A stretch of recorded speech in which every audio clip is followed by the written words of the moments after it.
एक, किस वस्तु के ताप में वृद्धि का अर्थ है कि वस्तु की ए ऊष्मीय ऊर्जा बढ़ गई है, बी गतिज ऊर्जा बढ़ गई है, सी स्थितिज ऊष्मा बढ़ गई है, डी यांत्रिक ऊर्जा बढ़ गई है। उत्तर ए ऊष्मीय ऊर्जा बढ़ गई है। दो, ताप युग्म तापमापी किस सिद्धांत पर आधारित है? एक जूल के प्रभाव पर, बी सीबेक के प्रभाव पर, सी पेल्टियर के प्रभाव पर, डी इनमें से कोई नहीं। उत्तर बी सीबेक के प्रभाव पर। तीन, एक मनुष्य का तापक्रम 60 डिग्री सेल्सियस है तो उसका तापक्रम फ़ारेनहाइट में क्या होगा? A 98 degree Fahrenheit, B 130 degree Fahrenheit, C 140 degree Fahrenheit, D 120 degree Fahrenheit. उत्तर सी 140 डिग्री फ़ारेनहाइट। चार, सूर्य की ऊष्मा पृथ्वी पर निम्नलिखित में से किस प्रकार के संचार माध्यम से आती है? ए संगन, बी ताप विनिमय, सी संवहन, डी विकिरण। उत्तर डी विकिरण। पाँच, जब किसी वस्तु को ठंडा किया जाता है तब उसके अणुओं ए की चाल घट जाती है, बी का द्रव्यमान बढ़ जाता है, सी का भार बढ़ जाता है, डी की ऊर्जा बढ़ जाती है। उत्तर ए की चाल घट जाती है। छह, पूर्ण विकिरण उत्तापमापी के सिद्धांत पर आधारित है? ए पेल्टियर के प्रभाव पर, बी स्टीफन के नियम पर, सी जूल के प्रभाव पर, डी सीबेक के प्रभाव पर। उत्तर बी स्टीफन के नियम पर। सात, धातु की चायदनियों में लकड़ी के हैंडल क्यों लगे होते हैं? ए इससे पात्र सुंदर लगता है, बी इसमें स्वच्छता होती है, सी लकड़ी ऊष्मा की कुचालक होती है, डी इससे बिजली का शॉक नहीं लगता है। उत्तर सी लकड़ी ऊष्मा की कुचालक होती है। आठ, निम्नलिखित में से कौन ऊष्मा का सर्वोत्तम चालक है? ए लकड़ी, बी चमड़ा, सी जल, डी पारा। उत्तर डी पारा।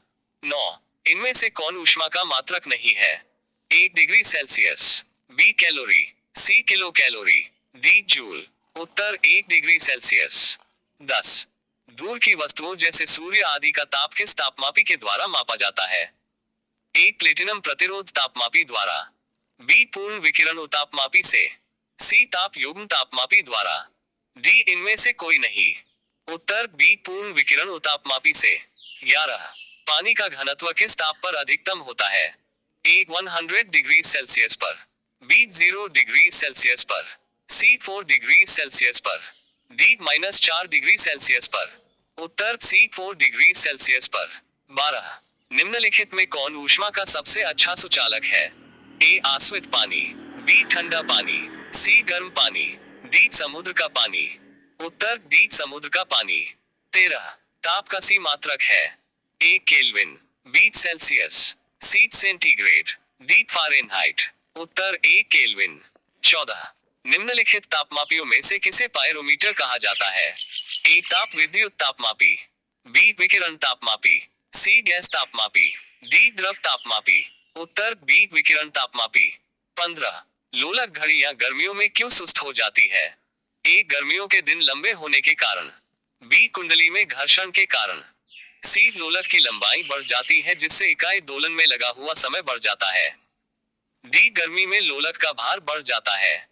उत्तर सी लोलक की लंबाई बढ़ जाती है जिससे इकाई दोलन में लगा हुआ समय बढ़ जाता है। 16, आणविक संघटन के द्वारा ऊष्मा का संप्रेषण क्या कहलाता है? ए विकिरण, बी प्रकीर्णन, सी चालन, डी संवहन। उत्तर डी संवहन। 17, बर्फ पर दाब बढ़ाने से उसका गलनांक एम पी ए घट जाएगा, बी बढ़ जाएगा, सी अपरिवर्तित रहेगा, डी शून्य हो जाएगा। उत्तर ए घट जाएगा। 18, निम्न में से कौन सही है?